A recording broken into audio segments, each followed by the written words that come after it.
Title: During a double date, my fiancée chose her crush. The next morning, she learned who was really dropped. Start: I didn't flinch when she said it. We were at the restaurant, candlelight flickering, wine glasses half empty. It was supposed to be light-hearted, two couples, laughter, easy conversation. Then she leaned in, loud enough for everyone to hear, and whispered, "If I ever met my celebrity crush, I'd drop him on the spot." The table erupted with laughter. Even my best friend chuckled, shaking his head. I smiled thinly, lifted my glass, and swallowed what was left of my drink. No one saw the way my jaw locked. No one noticed the silence that settled over me. They were too busy laughing. She thought it was a joke. She thought she could humiliate me in plain sight and walk away unscathed. She didn't know I had already seen the cracks. We'd been together 4 years. She was the woman I'd pictured a future with. Late nights planning trips, lazy Sundays tangled in sheets, promises whispered in the dark. I believed in us. I gave her all of me. But I'd learned to pay attention to small things. The quick turn of her phone when I entered the room, the sudden bursts of laughter at texts she wouldn't explain, the way her smile reached her phone more often than it reached me. When she made that remark at dinner, it wasn't just careless, it was confirmation. She had already dropped me in her heart, she just hadn't admitted it yet. The shift inside me was instant. I stopped asking, I stopped pleading for honesty. I stopped giving her the chance to rewrite her stories. Instead, I listened, I watched, I checked our shared account, noticed the hidden purchases.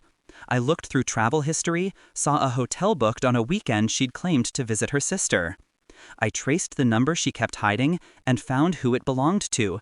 Not a celebrity, but close enough in her eyes. A local musician with just enough fame to make her feel special. She wanted more than me, more than us. I didn't rage, I didn't scream. I planned. The preparation was meticulous. I made copies of everything, texts, hotel bills, screenshots. I moved half of our savings into an account with only my name attached. I spoke to a lawyer quietly, methodically. When she thought I was asleep, I was building my case. When she thought I was at work, I was ensuring every thread of her betrayal was documented. And when the double date came, when she spoke her betrayal into the open, turning it into a joke, I knew exactly how this story would end. She woke to silence in the apartment, my side of the closet empty. My ring, the one I had bought with shaking hands and too much hope, left on the kitchen counter. Next to it, a neatly stacked folder. Inside, evidence of every lie she thought she buried. Every receipt, every message, every secret meeting. I didn't need to say a word. The truth was louder than anything I could scream. But I left her a note, just one line.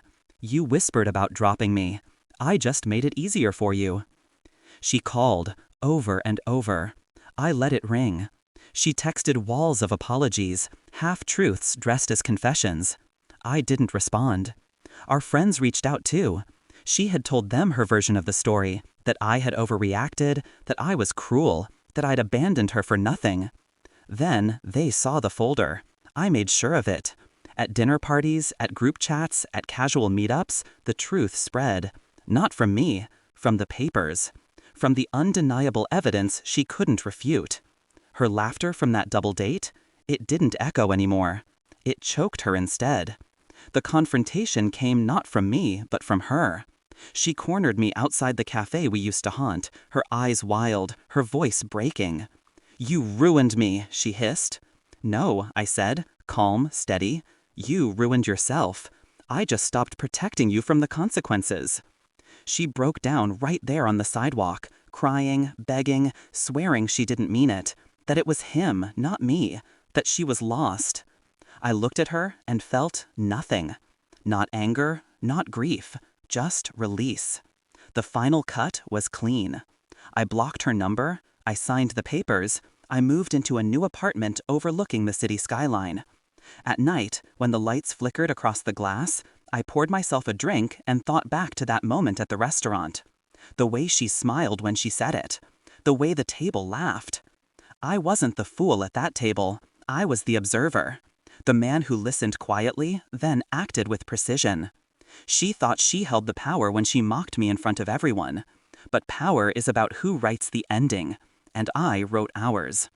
Now, when people talk about her, they mention what she lost, not who she found. Not the musician, not the crush. Me. She lost the man who could have given her everything, and she lost him without ever getting the chance to say goodbye. That's the kind of silence she'll never escape. And for me, it's not vengeance, it's balance.